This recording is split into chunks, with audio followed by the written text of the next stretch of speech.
Hey guys, welcome to our YouTube channel where we discuss everything that is happening in electric vehicle ecosystem. So before I proceed with today's news, do subscribe to the channel in case you want to stay updated about everything that is happening in electric vehicle ecosystem in India, about electric cars, electric bikes, and electric three-wheelers and electric vehicle charging stations.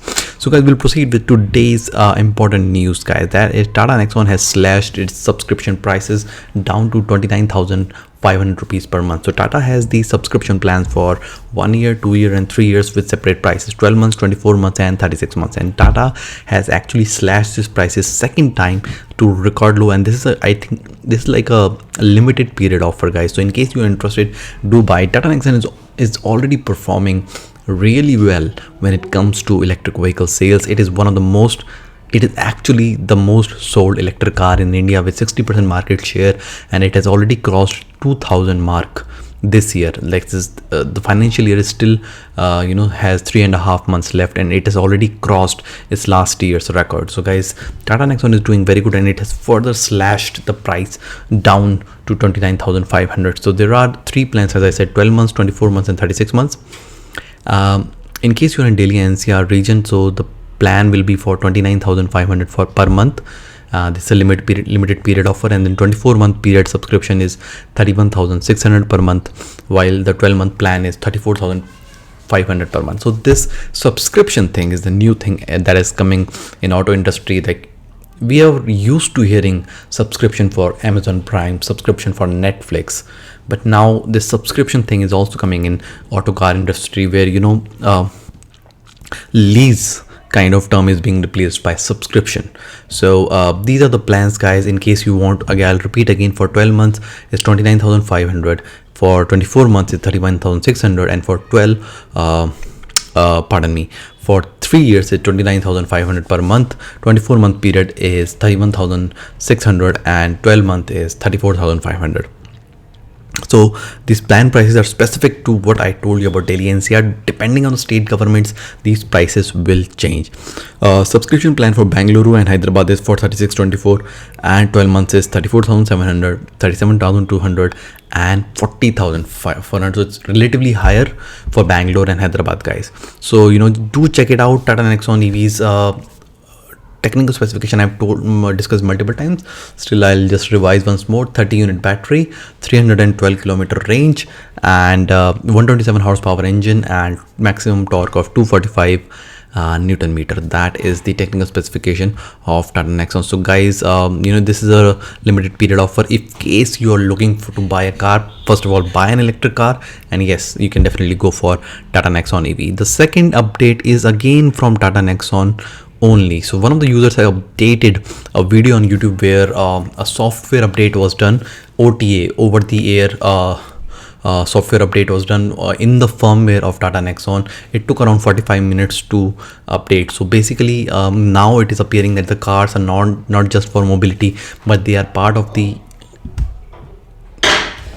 So this software update is claimed that it will be helpful in increasing the battery capacity, and also the user had to take the car to a dealer for other firmware updates which had to be done there. So he claimed that after the firmware update was done and the servicing was done on the dealers, his mileage has increased. That is, he's able to travel more within the city. Earlier he was traveling like 150, now he's traveling 200 kilometers within the city. So that's what he claimed. So this is why I'm discussing this is because it now looks like that cars are more connected devices, not just MG Hector. I'm not just talking about one internet car, but I'm talking about all the cars that are coming, especially electric cars. So the firmware update claimed that it will the battery management software will be making battery more efficient by 33%.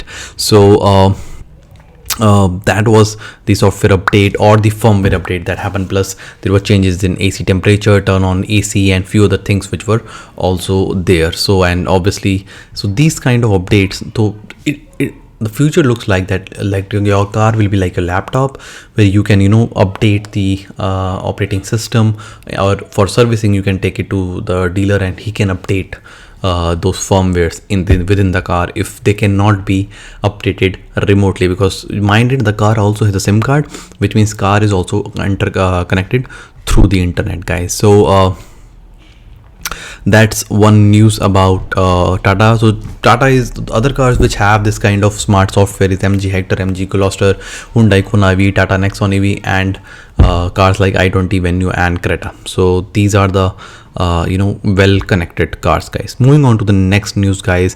Okinawa has announced that it will be discontinuing the lead acid battery models. It will be moving fully towards lithium ion models.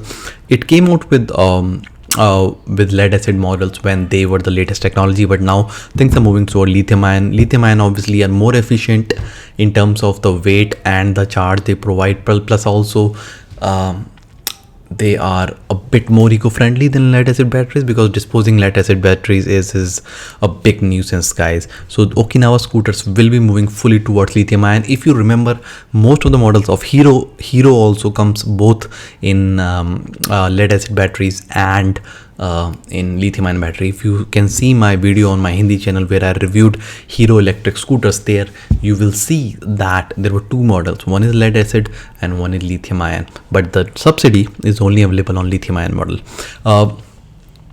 Also Okinawa will be launching two new models, guys.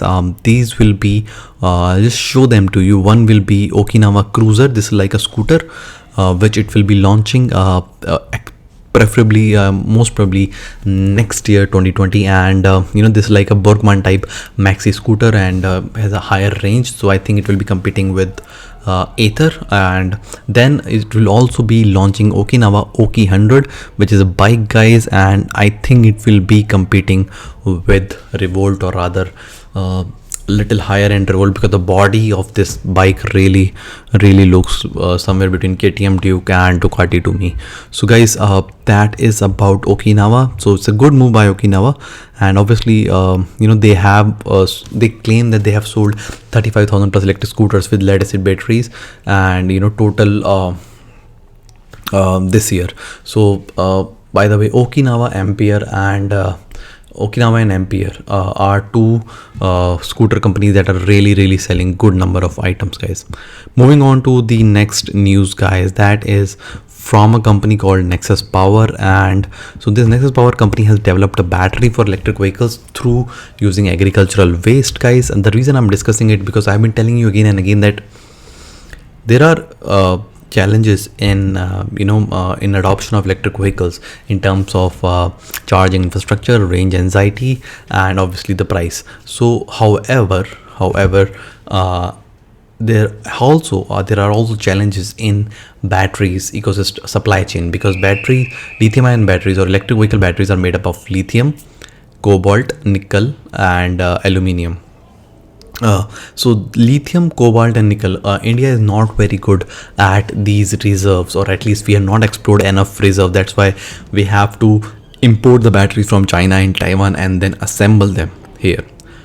So Nexus Power has built a biodegradable electric vehicle batteries from crop residue, focusing on batteries for electric 2 and 3 wheelers. So that's a good news that such startups are coming up, which are coming up with alternative and eco-friendly ways of charging electric vehicles. Moving on to the next news, guys. Toyota will be launching its new electric SUV in 2020. Nothing much is told, but definitely 2021 first half it will be launched. Why? Because all the cars have launched, only Toyota was left. I mean, the only cars which are left I can think of is Toyota, Renault, and Nissan. These are three cars companies which come to my mind which are yet to launch their electric vehicle model. And the model will look like this, which it has developed jointly with Subaru. So exact specification and all are yet to be discussed. Toyota has a eTNGA platform which is designed to be highly adaptable and can be used for vehicles of differing length and wheelbase. So this platform will be using to develop these cars. Toyota also claims that it already has hybrid models, so it will learn from that and develop its electric cars. And Toyota's India, as I already told, next year it will be facelifting its electric cars. It launched its Innova this year and also facelifted Fortuner for next year, but electric car will be launched next year, guys. Moving on to the next news, guys, that Swiggy and Zomato have announced that they will be moving their 10% fleet to electric. This is in line with global announcements by conglomerate and unicorns like Uber, Ola, that they are going to move towards electrification. Uber has announced that by 2030 it will move 100% of its fleets in UK and USA to electric, and by 2040 global fleet to electric. Ola is also in talks with Indian startups and to move towards electrification, and similarly Swiggy and Zomato are now in talks with bike aggregators like Zip, Spinny and eBike Go to making electric vehicle switch, guys. So which is a definitely good move, because I have told again and again that in India electrification will be led by two-wheelers and three-wheelers, and especially the commercial segment in two-wheelers, because two-wheelers are so good in terms of cost parity and in terms of cost effectiveness compared to petrol and diesel two-wheelers. So they are very good, very cheap. The operating cost is very cheap, maintenance cost is very low. Definitely for fleets, for delivery, guys, there is nothing better than an electric two-wheeler, and it will be there. And just to tell you about sales, electric two-wheeler sales account for 70% of the 25 crores vehicles on Indian roads. And last year, if you say around 1.5 to 2 crores two-wheelers were sold, out of which only around 2 lakhs were electric. So the percentage wise is even less than 1%, but there is huge scope in two-wheeler market, guys. So okay, these were the today's news, guys. So I hope you like them. Do subscribe to my channel if you want to stay updated about everything that is happening in electric vehicle ecosystem, guys. I come here regularly and make the videos. So see you in the next video. Till then, goodbye.